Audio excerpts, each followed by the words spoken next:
Banyarwanda banyarwandakazi namwe mwese munteze amatwi mwumva runo rurimi ndabasuhuje nimugire amahoro. Kuri uyu munsi tariki ya 8 Werurwe, umunsi mpuzamahanga twizihizaho umunsi w'umugore, nongeye gufata kano kanya by'umwihariko kugira ngo nifurize umugore w'umunyarwandakazi, umugore w'umunyafurika, umugore wo ku isi, mwifurize umunsi mwiza, mwifurize amahoro, mwifurize ubuzima buzira umuze. Nk'uko mubizi rero, umugore w'umunyarwandakazi cyane cyane ariwe nanjye ndiwe, ni umugore ufite inshingano zo gukora umuryango, ni umugore ufite inshingano zo kwibaruka, ni umugore ufite inshingano zo kubumbatira umuryango, umuryango ukavamo sosiyete nzima ikavamo igihugu kizima, igihugu kizima kikavamo ishema ry'igihugu mu ruhando mpuzamahanga. Rero kuri uyu munsi kandi, umunsi w'umugore, ni umunsi mu Rwanda rwacu, mu karere kacu, turi mu akaga k'intambara, cyane cyane aho dutezwa n'ubuyobozi bwacu, ubuyobozi bwa FPR Inkotanyi buteza akajagari mu karere, buteza akaga mu karere. Reka mfateho kano kanya nihanganishe buri mugore wese uri mu kaga, buri mugore wese utishimye, buri mugore wese utamerewe neza, yaba abagore bashonje cyangwa bashonjesheje abana, yaba abagore bafite abagabo babo bafunze, yaba ari abagore bafunze bo ku giti cyabo ku buryo bw'amaherere, yaba ari abagore b'impunzi hirya no hino, yaba ari abagore bapfakaye cyangwa bari gupfakarazwa n'ubutegetsi dufite bwa leta y'u Rwanda. Reka nihanganishe abagore b'abakongomani bari kwicwa umusubizo bitewe na leta yacu, leta tutatumye, leta tutabwiye ngo ijye gukora amahano. Nihanganishije kandi buri mugore wese wumva runo rurimi uri mu kaga gatandukanye ku muryango. Nagira ngo mbabwire ngo nimukomeze umutsi, nta mvura idahita haguma ubuzima.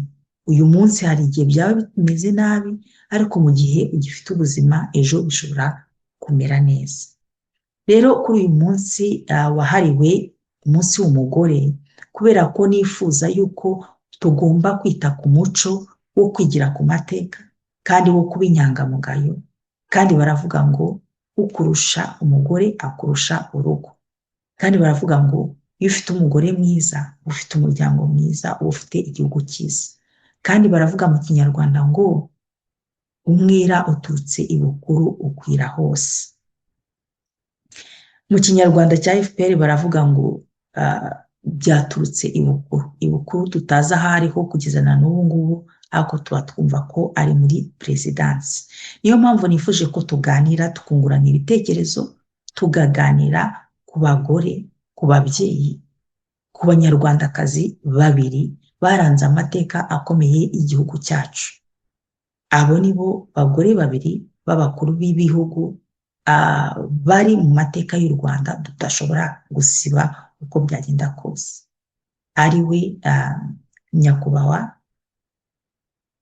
Madame Agathe Kanziga, First Lady w'igihugu cy'u Rwanda muri Repubulika ya kabiri, wapfushije umugabo we ari we wari umukuru w'igihugu General Major Habyarimana Juvenal, yishwe ahanuwe mu ndege ku itariki ya 6 Mata umwaka w'1994, aribyo byateje amahano yajyanye igihugu mu mwobo kugeza na n'ubu. Kandi nanone twige ku mateka ya Madame Jeannette Kagame Nyiramongi uri mu nshingano ubu ngubu. abo bagore babiri rero cyangwa se abo babyeyi babiri cyangwa se abo ba first lady babiri nibo nifuza ko tuganiraho kugira ngo amateka yabo atubere isomo, niba dushaka u Rwanda rutandukanye n'amateka yabanjirijeho cyangwa twigira ku mateka yabanjirijeho kugira ngo twubake ibintu bizima. Reka turebe ubuzima bwaranze abo babyeyi babiri. Rero hari ikiganiro giherutse gutambuka kuri murandasi aho twumvaga ubuhamya bw'umubyeyi Agathe Kanziga avuga ku buzima bwe yabayeho ku giti cye nk'umukobwa, ubuzima bwe yabayeho nk'umudamu wa General Habyarimana Juvenal, ndetse n'ubuzima yabayeho nka first lady. Mu buhamya dutambukirije mboneyeho no kumushimira by'umwihariko ko yabashije kutubwira inkuru ye akiriho, agifite ubwenge, akiri muzima, kugira ngo batakomeza kumubeshyera cyangwa se badakomeza kubeshya. Tubona ko muri iki gihe amateka yandikwa n'uwatsinze. Ndagushimiye rero mubyeyi, ndanakwihanganishije kandi nereka n'abanyarwanda batandukanye cyangwa abantu bumva ikinyarwanda imbaraga zo gusenga. Inzira y'umusaraba uno mubyeyi FPR yamunyujijemo mu myaka irenga 18, ubaye udasenga kubabyemera banza wasara, ntabwo byumvikana. Ariko ku myaka irenga 80 ni umubyeyi ukomeye, ni umubyeyi ugifite suite logique, ni umubyeyi ugiseka, ni umubyeyi ugitanga icyizere. Nk'abanyarwandakazi bari mu kaga dushobora kumufataho nk'icyitegererezo kugira ngo adukomeze mu gihe cy'akaga, tubone ko nta mvura idahita.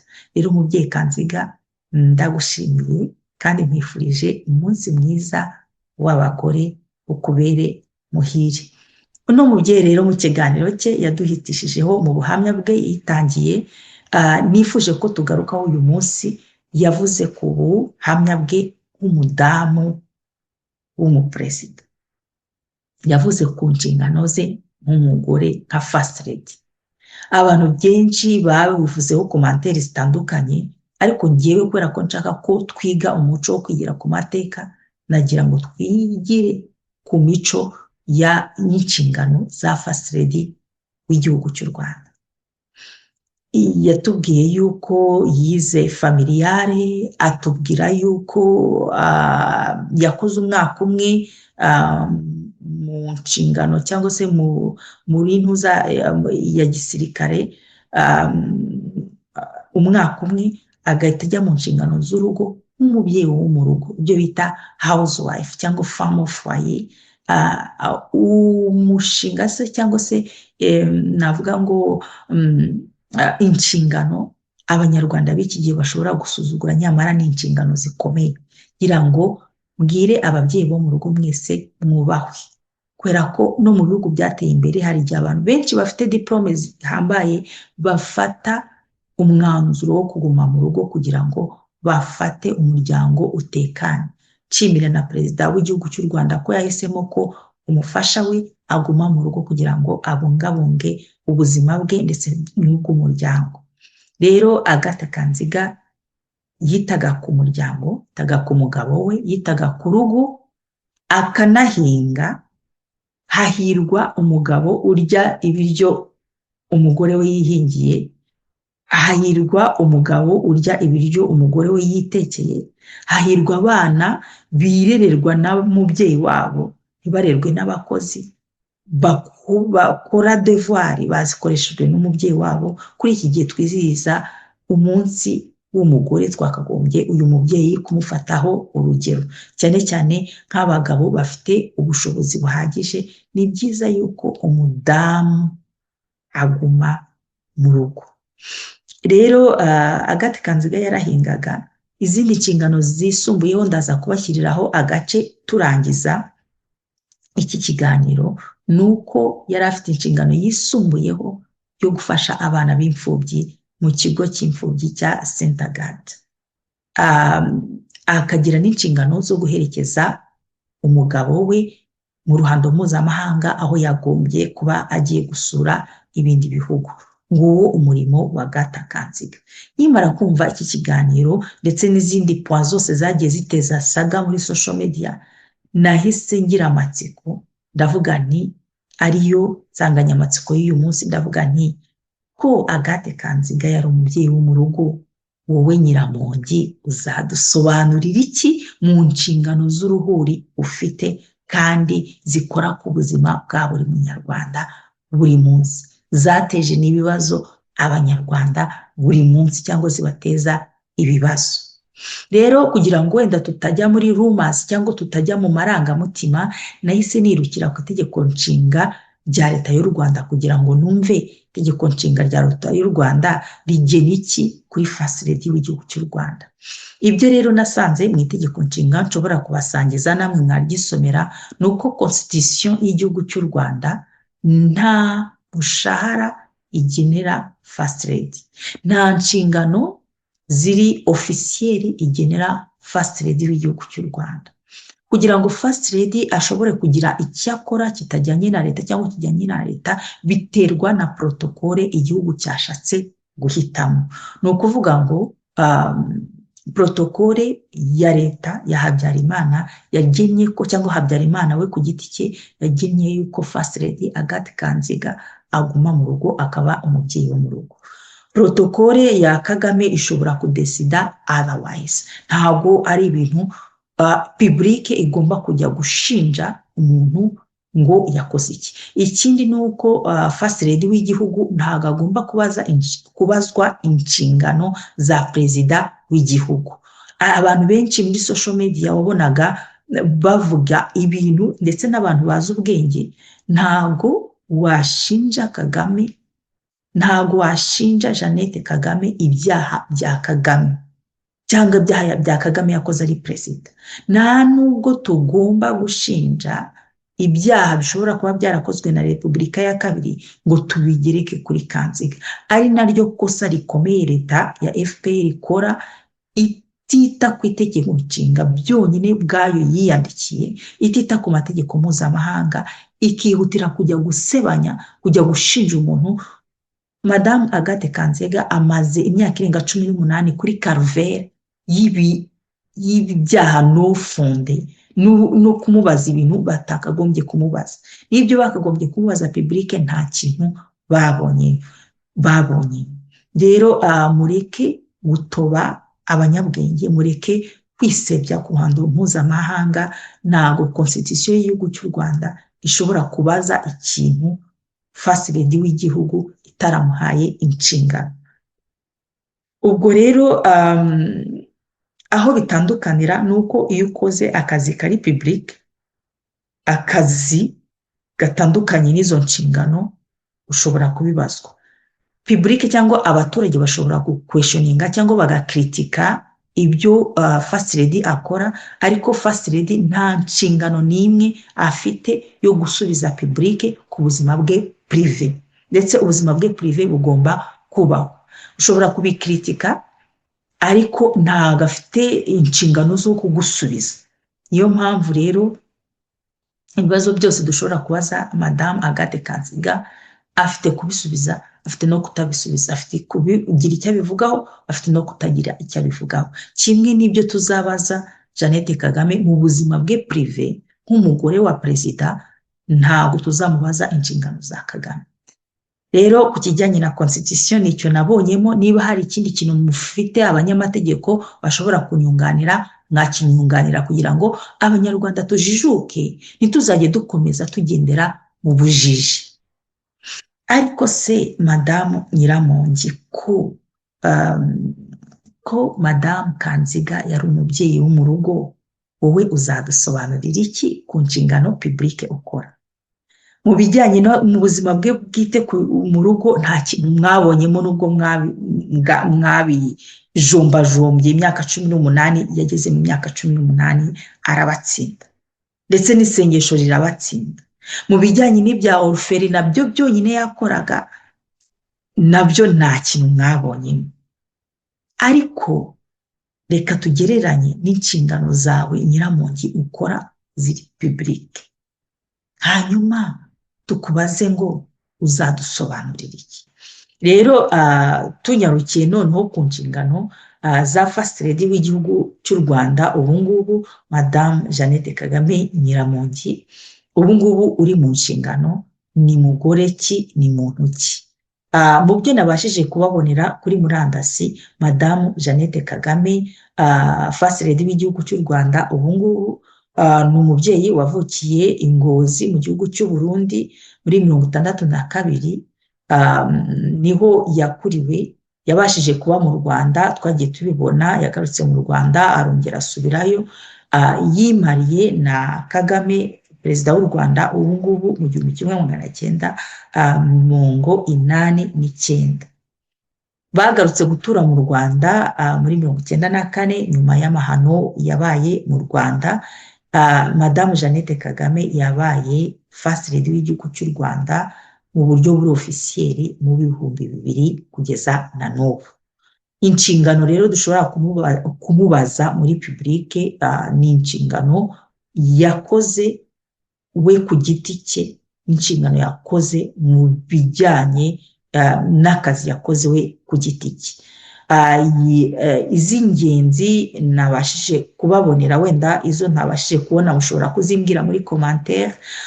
Madame Jeannette Kagame niwe fondateur wa Imbuto Foundation. Imbuto Foundation ni ikigo kitegamiye kuri leta kigamije kwita ku burere ahanini bw'umwana w'umukobwa, ku buzima bw'umwana w'umukobwa, ku myororokere ndetse no ku mashuri, ku burezi bw'umwana w'umukobwa. Madame Jeannette Kagame akaba ari mu mishinga inyuranye binyuze muri icyo kigo cya Imbuto Foundation ijyanye na sida. Kurwanya sida mu miryango, kurwanya sida ku mwana w'umukobwa, ku miti ya sida, ku bushakashatsi kuri sida, ndetse no ku nkingo, no ku bijyanye n'inkingo mu gihugu cy'u Rwanda. Madame Jeannette Kagame ni ari mumwe muri board cyangwa muri ba fondateur, niwe fondateur wa Unity Club Intwararumuri, zirimo abafasha abakuru b'igihugu cy'u Rwanda n'abagabo babo bahuriramo. Harimo wa muryango nababwiye, cyangwa se ya projet nababwiye, cyangwa se ya programme nababwiye ya Ndi Umunyarwanda. Harimo Unity and Reconciliation. Ndi Umunyarwanda niyo iri muri iyo Unity Club. Murumva ibyo dushobora kuzabaza Madame Jeannette Kagame. Madame Jeannette Kagame ari mu miryango myinshi ijyanye n'iterambere n'imirire y'umwana ndetse n'umuryango muri rusange. Ubwo rero dusubiye inyuma ku cyo twabaza Madame Jeannette Kagame mu nshingano ze yakoraga muri publique. Madame Jeannette Kagame uzadusobanurira iki? Bwa mbere, ku nkingo zatewe abana b'abakobwa ku mashuri, ku mageragezwa yagiye akorerwa ku bana, ku bantu, cyane cyane ku bana b'abakobwa mu bigo by'amashuri, nta consent, nta ruhushya rwahawe n'ababyeyi.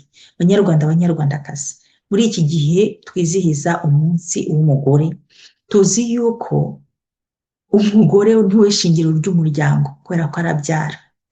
Ari amageragezwa yo kumura ku nkondo y'umura w'umwana w'umukobwa ashobora kugira ingaruka ku myororokere y'umwana w'umukobwa cyangwa y'umugore mu gihe hazaza.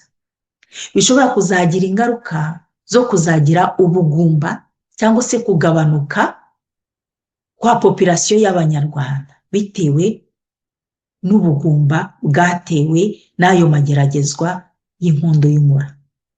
Madame Jeannette Kagame, amakosa yabaye kuri iriya geragezwa rya kanseri y'inkondo y'umura ku bana b'abakobwa mu mashuri, ingaruka zose zizabamo ziri ku mutwe wawe.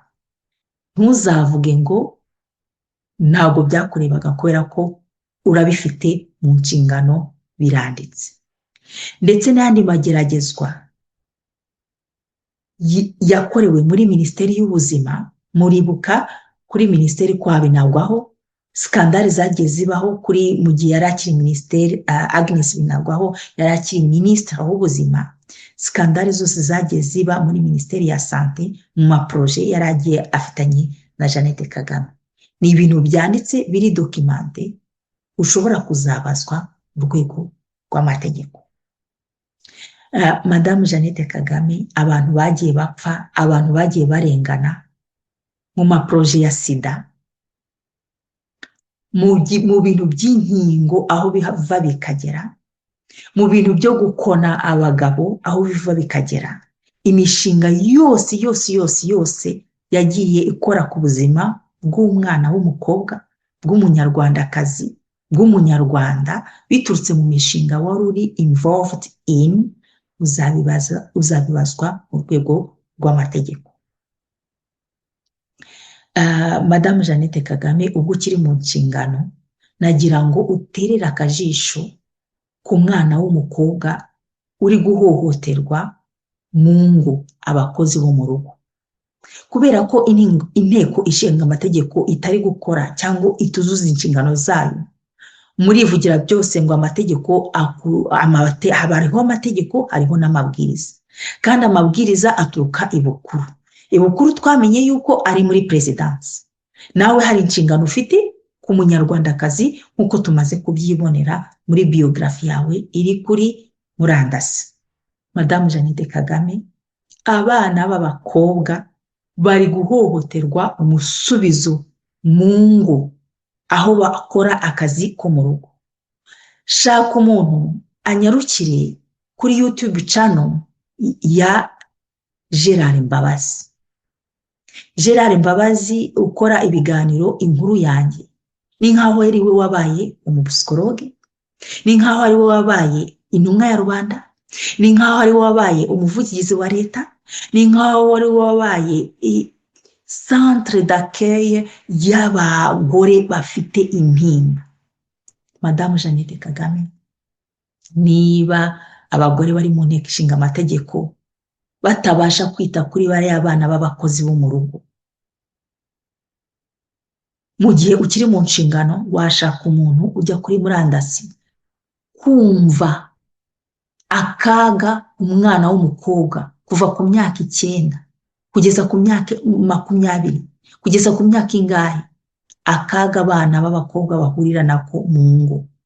Ababosi babatera inda bagahita babirukana, abana ntibagire kirengera, ntibagire se, ntibagire inkomoko, ubuzima bw'umwana w'umukobwa bugahita bupfa neza bukarangira.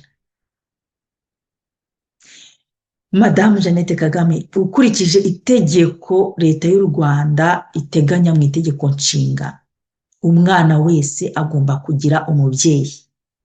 DNA zishobora gutangwa, abana bakabona basi, kubera ko aba bosi baba bafite amikoro, bafite gutegekwa kurera abo bana, kubaha ingeso. Urebye ibibazo biri kuri murandasi wagira ngo igihugu nta ligne editoriale kigira. Madame Jeannette Kagame, nk'umuntu ufite inshingano umwana w'umukobwa mu biganza byawe, ufite gukemura icyo kibazo, ufite kubwira izo ntumwa za rubanda, ufite kubwira umugabo wawe agashyiraho ibwiriza dusuka amategeko akora, ko umugabo uzajya atera inda y'indaro itateganyijwe umukozi wo mu rugo azaba afite inshingano z'ibihano biteganywa n'amategeko igihe umwana ari mineur, kandi agategekwa kurera umwana. Mu mategeko mpuzamahanga, umubyeyi afite inshingano zo kubana n'umwana we byibura imyaka 12 ya mbere. Ntabwo nasomye neza icyo itegeko ry'u Rwanda riteganya. Madame Jeannette Kagame, hari ababosi bambura abana abakozi, hari ababategeka gukura amamada, hari ababica, hari ababicisha. Icyo kibazo ngishyize mu biganza byawe kugira ngo ugikurikirane mu gihe ukiri mu nshingano.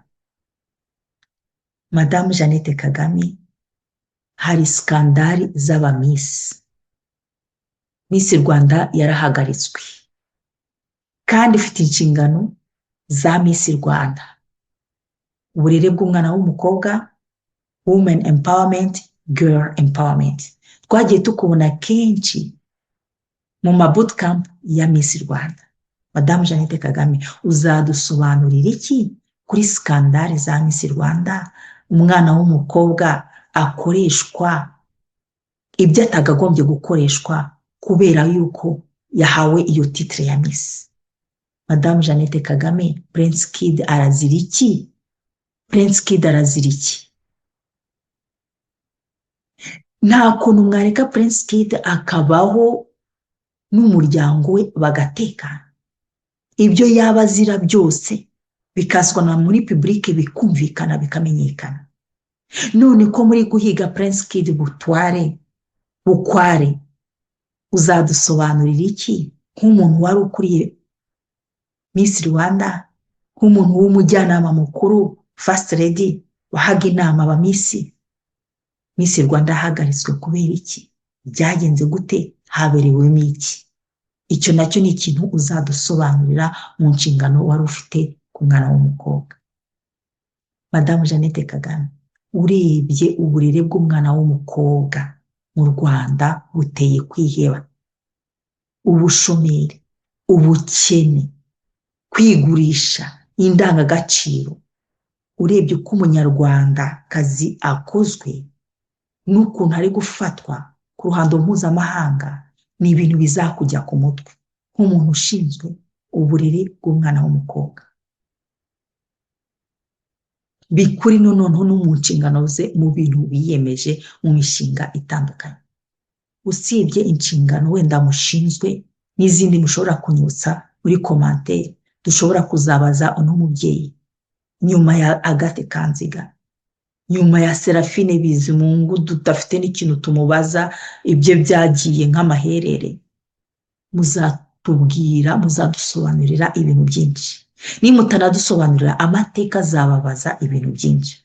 Twavuze ko tutinjira mu muryango privé, ariko banyakubahwa, nta kuntu mwatubwirira Kagame akareka gusebya umubyeyi Victoire Ingabire Umuhoza. Nta kuntu mwagira inama umugabo wanyu Kagame akareka kuba wamwera uturutse ukwira hose, wo gusebanya, wo gucisha bugufi umunyarwandakazi. Mbikwisabiye nciye bugufi nk'umunyarwandakazi kuri uyu munsi w'umugore, ubwira umugabo wawe azibukire gusebya no gutera ubusembwa no gutera ipfunwe Madamu Victoire Ingabire. Ibintu nzagarukaho mu kiganiro cy'umwihariko. Madamu Victoire Ingabire ntago ari akagore gatoye, ntago umugore aba aka. Ibyo bintu ni ipfobya, ni uguteza ipfunwe. Ntago ari akagore gato k'akajenosideri, ngo akagore gato kakomoka ku bajenosideri. Mwivugira mwebwe ku giti cyanyu ko icyaha atari gatozi, icyaha ari gatozi, pardon. Niyo koko Madamu Victoire Ingabire Umuhoza yaba afite ababyeyi bakoze amahano, ntabwo bigomba kwitirirwa Madamu Victoire Ingabire. Madamu Victoire Ingabire ni umubyeyi uharanira uburenganzira bw'abanyarwanda, inshingano ahabwa n'itegeko nshinga, uburenganzira ahabwa n'itegeko nshinga. Uko byagenda kose, yatsinda atatsinda, mwamurenganya mutamurenganya, ntago bimubuza kuba umuntu, ntago bimubuza kuba umugore wiyubashye, ufite igitinyiro ahabwa n'umuryango we, ahabwa n'abanyarwanda muri rusange. Turabasabye, usabe umugabo wanyu asubize icyubahiro Madamu Victoire Ingabire, ndetse n'abandi ba ministre babizimana n'izindi nkotsa za leta y'u Rwanda. Madamu Victoire Ingabire ntago ari umuteroriste. Madamu Victoire Ingabire ntago ari ikihebe. Madamu Victoire Ingabire ni umunyarwanda ukorera ku mugaragaro. Ibyo avuga abivugira ku mugaragaro. Ibyo ashinjwa n'ubutabera bigomba kujya imbere y'amategeko, bigahanwa cyangwa se bigakemuka mukamutsinda cyangwa akabatsinda, mukamurenganya cyangwa se mukamurenganya, ariko muzibukire gufata umunyarwanda mukamugira akantu ka umugore wabyaye, umugore uri gushaka kwicara mu mwanya umugabo wanyu yicayemo, ntabwo ari akagore, ntabwo ari akajenosideri, aho yari ari muri jenoside mwari muhazi, uko yaje mu Rwanda murabizi, amateka ye kugeza na n'ubu murayazi. Muzibukire gupfobya Madamu Victoire Ingabire Umuhoza. Nanone mbisabire Madamu Jeannette Kagame, ubwo mukiri mu nshingano, mwadusabira Kagame akareka kwita abantu ibisimba, akareka kwita abagore ibintu, akareka kudusebereza abagabo. Ikigarasha ni iki? Ikigarasha ni ikarita, ni ikintu, ni obje. Umuntu ni umuntu. Kugira ngo mufate umuntu mumugire akantu, ikintu, ni ukumwambura ubumuntu, kugira ngo muzamukandagire. Igihe muzamukandagira ntihazagire umuntu umuha agaciro. Madamu Jeannette Kagame, uri umubyeyi. Iyo umuntu yabaye ikintu nta gaciro aba afite. Kubera iki umukuru w'igihugu yita abantu ikintu? Kigarasha. Kigarasha ni iki? Kigarasha kitabara, igifufumanga. Ayo ni amateka mabi muri kwandika nk'umuryango, mushobora kuzagawaho imyaka n'imyaka. Madamu Jeannette Kagame, nk'umugore mukuru mu gihugu, abanyarwanda benshi bafatiraho icyitegererezo. Ndabasabye bikuye ku mutima, hari ibintu mwarokora byinshi mu maherezo y'ubutegetsi umugabo wawe ayoboye. Amateka ashobora gukosorwa niyo yaba ku munota wanyu. Nta gihe umuntu ahora ari mubi. Umuntu ashobora kuba mwiza, umuntu ashobora guhinduka, umuntu ashobora gukosoka. Mugire umutima wo guca bugufi, kubera ko nta gahora gahanze. Umuntu si ikintu. Ntago abanyarwanda ari agatubero, ntago abanyarwandakazi ari akarima. Nimuhe amahoro abanyarwandakazi barera abana babo babakuze. Mwidushimutira abana, mwimara abahungu mubajyana mu ntambara igihugu cyacu kidafitemo inyungu. Mwiduteranya n'abaturanyi. Abanyarwanda bakeneye amahoro, abagore bakeneye amahoro kugira ngo babyare, bahembwe, baruhuke, barere, bazavanemo abana bameze nk'abana. Twakwishimira kurera abana nabe bagakura bakagira umutekano nk'uko abana banyu bafite umutekano, bakagira ubuzima buzira umuze nk'uko abana banyu bafite ubuzima buzira umuze, bakagira privilege nk'iz'abana banyu bashobora kugira. Madamu Jeannette Kagame, mu gihe mukiri mu nshingano, tuzababaza byinshi byinshi byinshi byinshi bigendeye ku mategeko. Mu nshingano mwagiye muhura nazo mu bintu bitatunganye, ariko nanone hari inama, hari ibyo mushobora gukosora mu gihe bikiri mu maguru mazima. Mbonera akanya kubifuriza umunsi mwiza w'abagore. Uri umubyeyi, warabyaye, ushobora gukubita agatima impembero. Burya ngo ukurusha umugore akurusha urugo, ukurusha urugo aba akurusha umuryango, ukurusha umuryango aba akurusha igihugu cyiza. Turifuza kubaka igihugu kigendera ku mategeko, kigendera ku burenganzira bw'ikiremwamuntu, kigendera ku kubaha umunyarwandakazi, kubera ko ariyo soko y'ubumuntu y'igihugu. Bifurije umunsi mwiza w'abari n'abategarugori, umunsi mwiza w'abagore, mwebwe bagore babiri b'icyitegererezo mu Rwanda rwatubyaye. Rero bifurize umunsi mwiza, umunsi w'umugore udahungabanya, umunsi w'umugore udafite agahinda, umunsi w'umugore udakomeretse, umunsi w'umugore utarira, umunsi w'umugore utari mu ntambara, umunsi w'umugore utari ku icumu rya FPR Inkotanyi. Banyarwanda, banyarwandakazi, ni igihe cyo guhaguruka tukihagararaho, ni igihe cyo guhaguruka tukarinda, tugaporoteja abagabo bacu, tugaporoteja abana bacu, tugaporoteja imiryango yacu, kubera ko ni twebwe isi ihanze amaso. Ni igihe cyo guhaguruka tugatsura umubano n'ibihugu duturanye, ni igihe cyo guhaguruka tukarengera abaturanyi bacu mu gihe abagabo b'ibigwari byabananiye. Bifuriza umunsi mwiza abagore mwese aho muri ku isi yose, abumva runo rurimi nimwubahwe.